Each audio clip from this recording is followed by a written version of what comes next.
What do my gente? Your boys coming through once again with the new video. I pray and hope that you're having a wonderful day. I wish nothing but the best for you and your family today, man. So today's video is going to be on my neighbor and basically how he took the wind out of his celly, man. But before we go to the story, I'd like to ask you as a favor, if you haven't subscribed to the channel, go ahead and hit the subscribe button real quick. Like the video, share my video, share my channel. And I appreciate those guys who have supported the channel, who come back and keep watching the videos, man. Highly appreciate it, man. But let's try to make this channel grow in the sense that we try to keep it 100, man. All that drama, or bullshit like many people do, like, I'm cool with that stuff. I'm just telling you stories about prison so you can have a different perspective and understand what actually goes inside, what's going on inside prison, you know, because you don't see it for what it is. And I'm trying to tell you stories that I lived, that I witnessed, and where I'm telling you about how the cops, inmates, how everybody acts up. You know, it's not about I don't see more of the organization or the, okay, I'm not even tripping on that. It's more about the person inside prison, the experience. That's what I'm going at with it, you know. And again, I would like to share stuff from the streets and stuff like that, and hopefully you like this type of content, you know. I'm not here to glorify nobody, no movement or nothing like that. I'm just here for me and for you guys, so you can hear something different, you know. So my celly and I had a good bond with this individual, right? And we used to have a good ass conversations, like on some deep shit, you know. It's not about, hey man, fucking what about the guy from a different block you heard? No. It was just some real shit, you know. And it was more to elevate our games, and it was one of the best conversations I ever had in prison, dude. It was cool. And this guy ended up telling us why he ended up going to shoot, why he ended up killing his victim and stuff like that. And it is crazy because he killed his victim in the hole. His victim was his celly, right? And for those who don't know, the difference between the hole and the shoe, I mean, at least back then, because now it's different. Now if you go to the hole, you can have your TV, and I think just your TV. I believe just one, either a radio or a TV you can have. But before you couldn't. Before, basically, you go in there, you don't have nothing. You don't have nothing.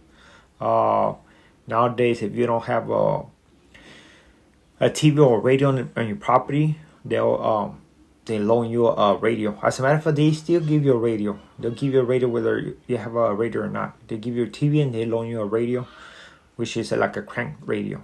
I'm just listening to it. It's cool, you know. But before, it wasn't like that.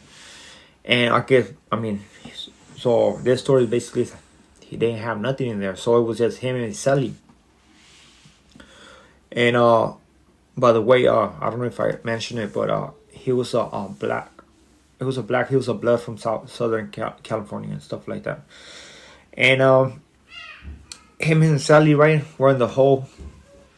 For I don't even remember when they went to the hole, but they're in the hole for whatever reason. And at that time, the only thing you have to entertain yourself is basically your celly or the letters. So I guess, his celly didn't have nobody to write to, and they created a good ass bond, dude. They were hella cool, to the point where my neighbor used to write his family and basically talk about his celly, how cool he was. And eventually he ended up asking his celly if he wanted to write his sister, you know, at least two, so he can free his mind if he wants to talk about something else that he didn't want to talk to him about, like something different, you know. Just like, here, man, entertain. Because, dude, I'm telling you, those letters and the whole help you a lot, man. They help you a lot. It's just, you just get out of there for a minute, you know. And it gives you like I don't know, some kind of motivation, you know. It's different. It's different. I don't know how to explain it. It just takes you out of there. You know what I mean? So he did. He hooked up his celly with this with the sister, in the sense that just friends, right? So he was writing his sister and everything like that, and they used to joke around in there, stuff like that. Just being cellies how they were, good at cellies. But one time, for whatever reason, my neighbor ended up getting I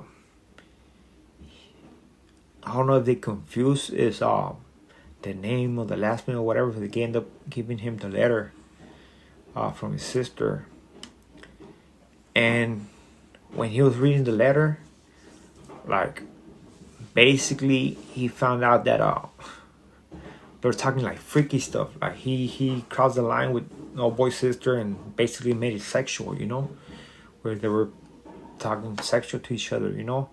And this, he didn't like it. He didn't like this, man, at all.